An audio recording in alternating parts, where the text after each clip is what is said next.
এই যে একটা আসলা এই মল্লিক টাওয়ার, তার পুরো চলন্ত লিফট 16 তলা, এটা পরিপূর্ণ সরকারি জায়গার উপরে।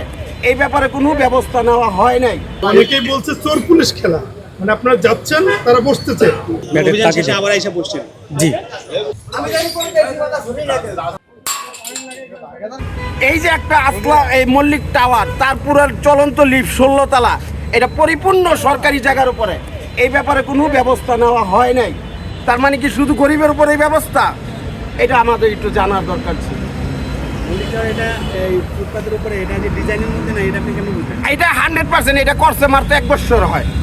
এটা নতুন করে উপরে ওই ইয়া করছে রেস্টুরেন্ট ছাদের উপরে, এটা মানুষ উঠানোর জন্য পরিপূর্ণভাবে এটা আলগা করা হয়েছে। এটা কি রাজুকের ডিজাইনে নাই? না, রাজুকে ডিজাইনে নেই। আমি কনফার্ম, যদি থাকতো তাহলে বিল্ডিং এর সাথেই উঠতো, নতুন করে তো কাইটা উঠাইতো না। বিল্ডিং এর বাহিরে আছে। এই যে আপনারা দেখেন, আপনারা দেখতেছেন না, ক্যামেরা আমার দিক না করে ওদিকে একটু ঘুরান, তাহলেও তো বুঝতে পারবেন। চলেন আমরা একটু দেখি, আমরা তো চিনি না। এই যে এখান থেকেই ধরেন, এই যে দেখাইতে যাচ্ছে বিল্ডিংটা। আপনি ওখানে গেলে কি সমস্যা? কত দিন আগে করছে এটা? এটা কত 1.5 থেকে 2 বছর হবে, আর বিল্ডিং করছে 15 বছর হবে। আগে নরমাল রাস্তা ছিল ফুটপাত। হ্যাঁ, আপনি এই যে সীমানাই তো দেখেন, এই যে আপনার এই নদীতে আপনার সীমানা হয়, এই যে তাকায় দেখেন আপনার ইয়াটা কোথায়। এখন আপনাদের কি দাবি বলুন? আমাদের দাবি সবার জন্য আইন সমান হতে হবে, এটাই দাবি।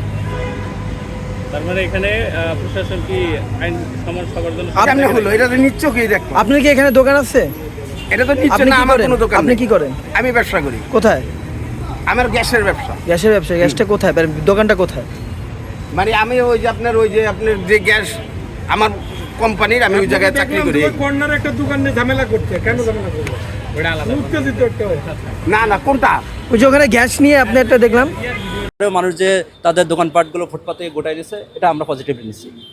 আমাদের অভিযানটা এটা চলমান থাকবে আপনাদের সহযোগিতার মাধ্যমে। অনেকেই বলছে চোর পুলিশ খেলা, মানে আপনারা যাচ্ছেন, তারা বসতেছে, আবার না, আপনারা মানে এটা ঢাকাতে একটা ডেন্সলি পপুলেটেড একটা এরিয়া, এখানে কোটি কোটি মানুষের বসবাস।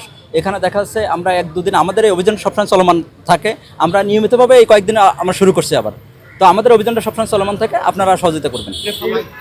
আরেকটি প্রশ্ন, বিকালবেলায় অভিযান পরিচালনা না করে সকালে কেন? কারণ সকালবেলায় তো আসলে ওইরকমভাবে ব্যবসায়ীরা না, টাইমটার বিষয়ে আসলে কোনো এরকম ইস্যু না, সকালবেলা আর বিকালবেলা, এটা তো যে কোনো সময় অভিযান হতে পারে। আমরা দেখছি না, আমরা বিভিন্ন অভিযান পরিচালনা করতে গিয়ে আমরা অনেক জিনিস জব্দ করছি, তারপর অনেকে শাস্তির আওতা নিয়ে আসছি। সুতরাং এই মেসেজগুলো আপনারা যদি মিডিয়ার মধ্যে মানুষের কাছে পৌঁছায় দেন, আমরা মনে হয় যে মানুষ আইনের প্রতি আরও শ্রদ্ধাশীল হবে। একটি সম্পূর্ণ প্রশ্ন যে আপনারা যখন সকালবেলা এই অভিযান পরিচালনা করে চলে যাবেন, তারপরে সভাপতি যেভাবে সহকর্মী বললেন যে বিকেলে আবার সবাই ফুটপাতে বসে, মূলত ওইটাই পিক আওয়ার।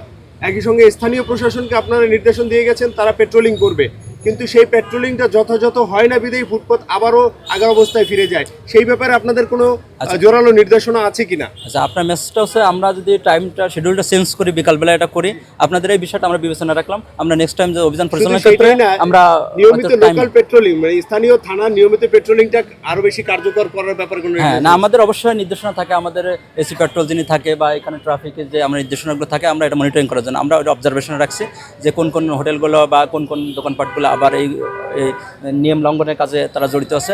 আমরা অবশ্যই তাদের বিরুদ্ধে নিয়মিত ব্যবস্থা নেব। ঠিক আছে।